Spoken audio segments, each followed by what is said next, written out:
Yeah, what's up, everyone? I'm gonna make a tutorial really quick on how to make an 808 uh, kick or 808 bass.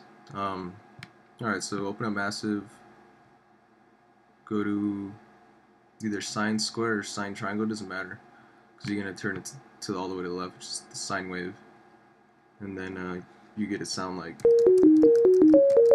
it's really not much. What you want to do is lower this 2 octaves, about 24. Okay, so now it sounds kind of subish, but it's not quite an 808 yet. It's just, you know.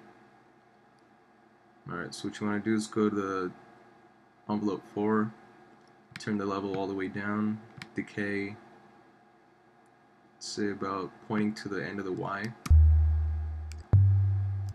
You could adjust this to your liking, but I usually like, my 808s long, so I'd actually turn it up a little bit more. Alright, so there you go.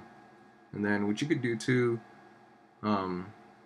is you could turn the release up, so if you're playing on pads or something, you could just hit the pad and you don't have to hold down the key, so you can just hit it.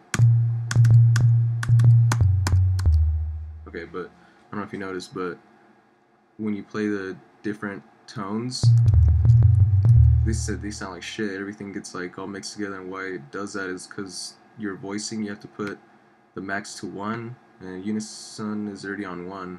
So basically that means it's only going to play one tone at a time. You know what I'm saying?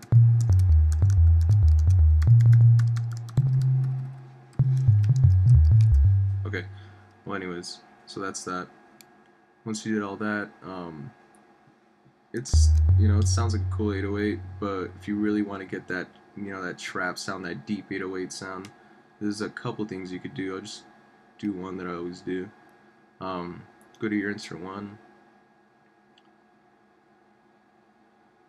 Yeah, go to your insert 1 and then actually put this up just for the fuck of it. Insert 1 and select the sine shaper, put it about right there, just about right there. Alright, I'm gonna turn this up real quick. Still sounds like kind of whatever. I'll actually do it lower so you can hear it, because you can kind of tell the difference now. Before it was, now with the sine shaper. So I'm saying it gives it like just more depth, kind of. So usually I put that on all my 808s. You could go to either classic 2, turn that up a little bit.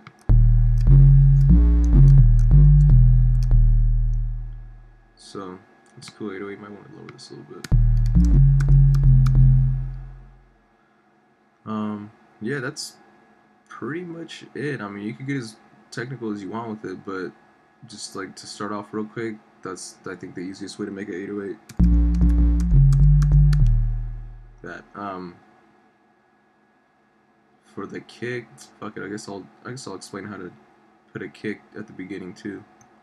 There's a couple ways you could do it. You could put this in an instrument rack and put the kick in there as well, but I find that it's kind of annoying because when you put a kick in an instrument rack, it as you go different keys with Massive, like higher bass lines and lower ones, like when you switch keys, it changes the pitch of the kick drum sample.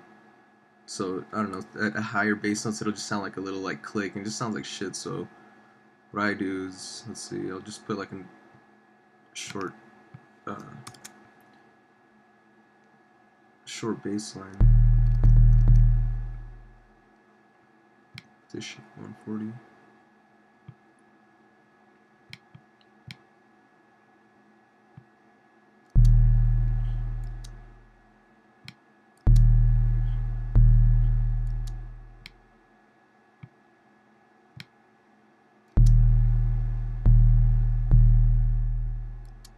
Alright. Usually I like put one back just so I could see on here and on here like where the actual kicks are at, or where the 808s are at. Alright, so you have that.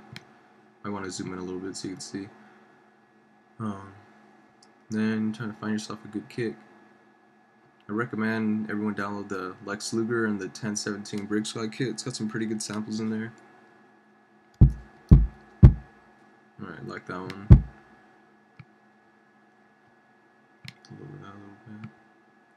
Alright, and then basically you line up the kicks on a separate track with the 808 starts. So in this case it'll be right there and right there.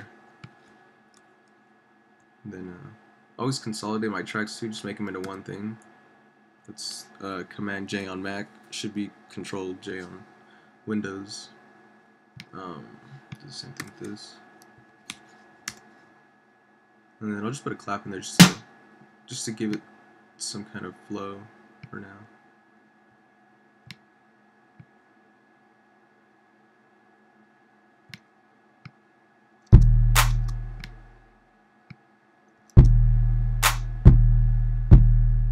Alright.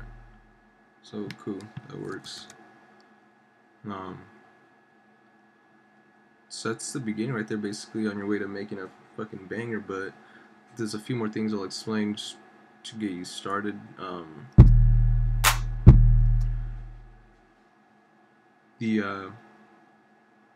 When you're mixing down, or just when you're any part of a song actually, you always want to be like making sure everything has its own space in the mix. So in this case, like the 808, I would put a compressor on there, a sidechain compressor actually. I'll show you how to do that.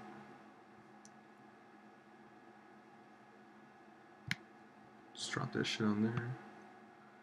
Then click this little arrow, click on sidechain. You're getting the audio from the second track. You should always name your tracks. Since I just did this, I didn't really have time to do it. But anyways, okay, so that's that. You select 2 audio, which is the kick, and then play it. See right here, it's not really sidechaining anything, so what you gotta do is turn this down. And what that's gonna do is it's gonna let the kick come in first before the bass comes in.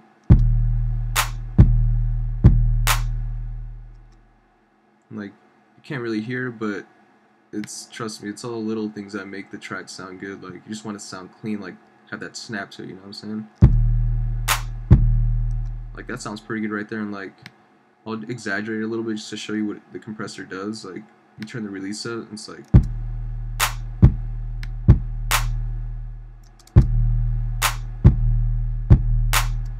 it's kind of like a doom, like, I don't know, it has a little gap right when the kick hits. It's like a little release after it. It's not necessarily bad. I've seen a lot of tracks where dudes put the release a little higher on their kicks, just so the 808 comes in just a little bit after it. But yeah, that sounds good like that. So yeah, so I just showed you how to make a 808 in Massive. You can fuck with this some more. You can put, you know, saturators and whatever you want on here. In the next tutorial, I'll go over like maybe some vocal chopping or snares and hi-hat rolls.